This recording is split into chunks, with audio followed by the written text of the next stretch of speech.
ओम शांति। आपका दिन शुभ हो। आप जो भी अच्छे कर्म करें उसमें आपको सिर्फ खुशियां मिले, सफलता मिले और आप हमेशा शांति से, सुख से रह सको। यही मेरी शुभ भावना और शुभकामना। आज इस वीडियो में हम बात करेंगे कि शादी होती है, पहले से तय होता है, ऐसा सब कहते हैं। ठीक है, शादी पहले से तय होता है। पर एक क्वेश्चन हमेशा दिमाग में आती है और मुझे ऐसा लगता है अधिकांश लोगों के आती होगी कि क्या ये जो ये शादी पहले से तय होता है तो कौन तय करता है? भगवान तय करते हैं। तो क्या भगवान जाति देखते हैं, धर्म देखते हैं, क्या देखते हैं? कैसे एक ही जाति के अंदर लोग अपनी शादी को ढूंढते हैं? कैसे जो अलग अलग जाति में नहीं होती है शादियां ज्यादातर अपनी जाति में शादी करते हैं, है ना? तो ऐसा क्यों? लोग तो हम तो हमारी चॉइस से तो हम किसी भी कास्ट में, किसी भी धर्म में हम शादी कर सकते हैं। इतनी आजादी तो होनी चाहिए। पर ऐसा क्यों होता है ज्यादातर कि हमारी शादी ही जाति में ही लिखी हुई होती है, एक ही जाति में ही हमारी जोड़ी तय हुई होती है। हमारा जोड़ीदार भी मतलब दूसरी कास्ट का नहीं मिलता हमें, या हम ढूंढते नहीं है। ऐसा है, अगर ये हमारी चॉइस से होती तो हम क्यों नहीं ढूंढ पाते हैं? हम भी अपनी कास्ट तक सीमित क्यों रहते हैं? देखो, अगर इसको देखा जाए तो एक संवेदनशील मैटर बन जाता है, कास्ट का, जाति का, धर्म का बात किया जाए तो। लेकिन हम बात करते हैं परमात्मा का, यूनिवर्स का, कि ये किस आधार पे कर रहा है, एक ही जाति में, एक ही धर्म में शादी कैसे होती है। देखिए, अभी आप इस वीडियो को पूरा देखिएगा तभी समझ में आएगा कि कैसे होती है। मान लो कि आपकी एक फैमिली है, ठीक है, और आपके दोस्त होंगे। हर जो मान लो आपके 4 मेंबर है, ठीक है, माता पिता 2 बच्चे। अभी चारों मेंबर्स के दोस्त होंगे, रिश्तेदार होंगे, चारों के अलग अलग। ठीक है, एक समूह बन गया, ग्रुप। आपके पापा के इतने दोस्त होंगे, 20-25, 20-25 का भी 20-25 और होगा। और ऐसे भी दोस्त होंगे जो अपने ही कास्ट के होंगे। ठीक है, समझने की कोशिश करिएगा, ध्यान से देखिएगा वीडियो को। मान लो आपके पापा के 4 भाई भी हैं और उन सबके अपने अपने जो दोस्त है वो एक ही कास्ट के हैं। अभी हम लोग इतने ही एक जीवन में इतने ही लोगों के संपर्क में है, ठीक है, फिर उनके दोस्त, फिर उनके दोस्त, ऐसे लोगों के संपर्क में आ गए। अब हमने अपनी जो बॉन्डिंग निभाई है, अपने रिश्तों में निभाई है, अपने माँ के साथ निभाई, अपने पिता के साथ निभाई, अपने भाई के साथ निभाई, अपनी बहन के साथ निभाई, ठीक है। अब हमने और हम उनके दोस्तों के साथ निभाई, उनके रिश्तेदारों के साथ निभाई, अपने माता पिता के जो भाई बंधु है, चाचा है, हमारे ताऊ है, मामा है, उनके साथ निभाई, नाना है, नानी है, उनके रिश्तेदार है, उनके साथ निभाई। वो सब एक ही जाति के हैं, ठीक है, हमने उतने भी निभाई। और जो दोस्तों के साथ जो हमने बॉन्डिंग बनाई है, वो 2-4 दोस्त भी आए हमारे जीवन में, 2-4 टीचर भी आए, पर उनके साथ कम बॉन्डिंग बनी, उनके साथ सिर्फ प्रोफेशनल था।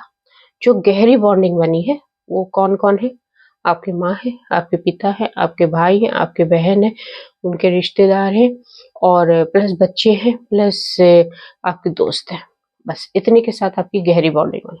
अब आपने शरीर छोड़ दिया, ठीक है, अब आपका आत्मा का रिव्यू हुआ, आपको जन्म मिला, आपके कर्म अधूरे रह गए, आपके माता पिता के साथ, आपके भाई बंधु के साथ कुछ कर्म अधूरे रह गए, तो आपका जन्म कहाँ होगा?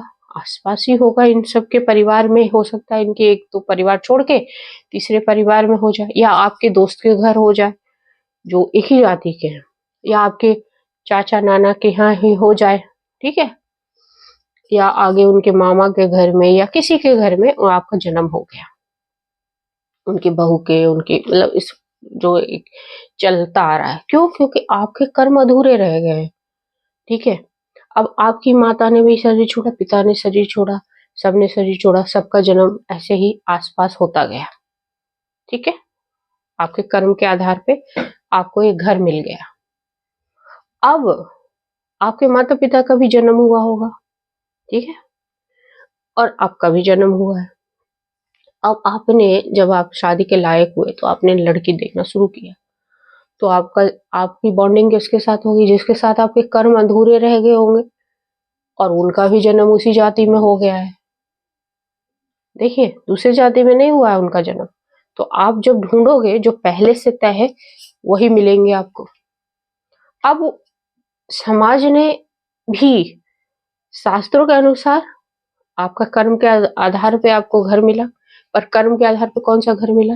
जिसके साथ आपकी बॉन्डिंग थी, ठीक है, वही घर मिला, इसलिए वे एक ही जाति के भी हो जाते हैं। बात को समझिए, ठीक है।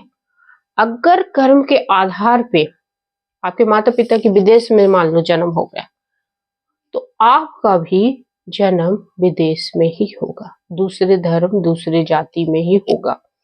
फिर आप वहां से एक नया धर्म एक नया जाति के साथ शुरुआत करोगे। और अगर आपके पेरेंट्स की जन्म भी उसी जाति में हुआ है, आपका भी उसी जाति में, तो आप दोनों की बॉन्डिंग होगी, आपके जीवन साथी वो मिलेगा आपको। और ऐसे ही हमारे कर्म के आधार पर कभी कभी हमारी बॉन्डिंग किसी और के साथ हो जाती है, तो उन लोगों की अंतर जातीय विवाह होती है ना। फिर हम बोलते हैं ये गलत है, या हमारी कास्ट से हटके करिए उसने शादी। क्यों? उनका बॉन्डिंग है ना, उनका कर्म के आधार पे उनका कर्म अधूरा रह गया है।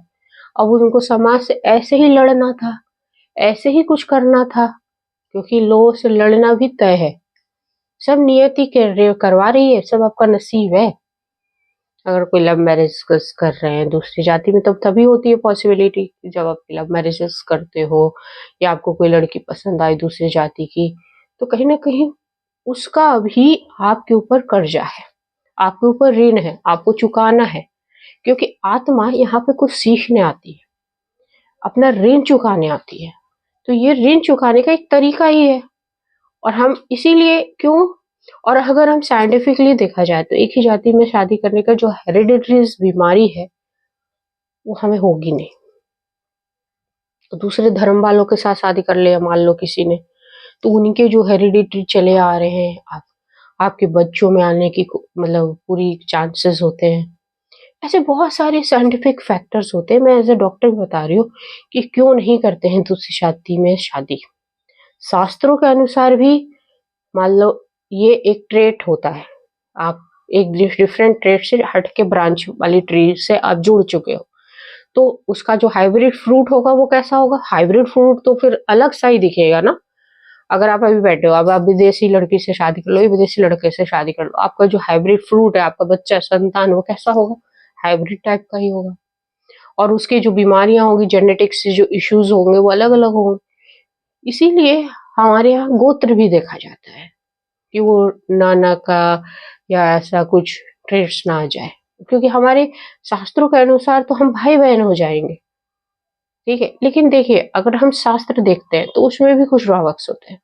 कर्म देखते हैं तो कोई ड्रॉबैक्स नहीं। कर्म के आधार पे आपका जन्म यहाँ हो, दूसरे का जन्म लखनऊ में हुआ, या मुंबई में आप हो, आपका जन्म दिल्ली में हुआ, ठीक है, तो मिलोगे जरूर, ढूंढना पड़ेगा, कोशिश करोगे, किसी न किसी के चाचा नाना दादा बता देगा, रिश्ता आपके पास आ जाएगा।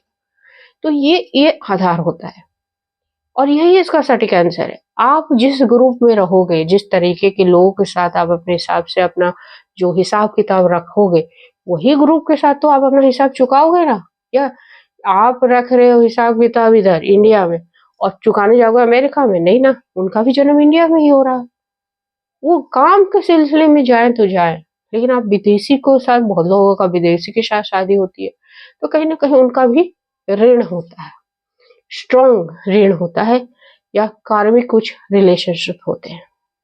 सबका आधार कर्म ही है। ईश्वर, इसीलिए क्वेश्चंस आते हैं क्योंकि हम इंसान हैं, हमारी एक ब्रेन सिस्टम में बुद्धि है, तो उसमें ये क्वेश्चंस आएंगे। होप सो आपको इसका जवाब मिल गया होगा।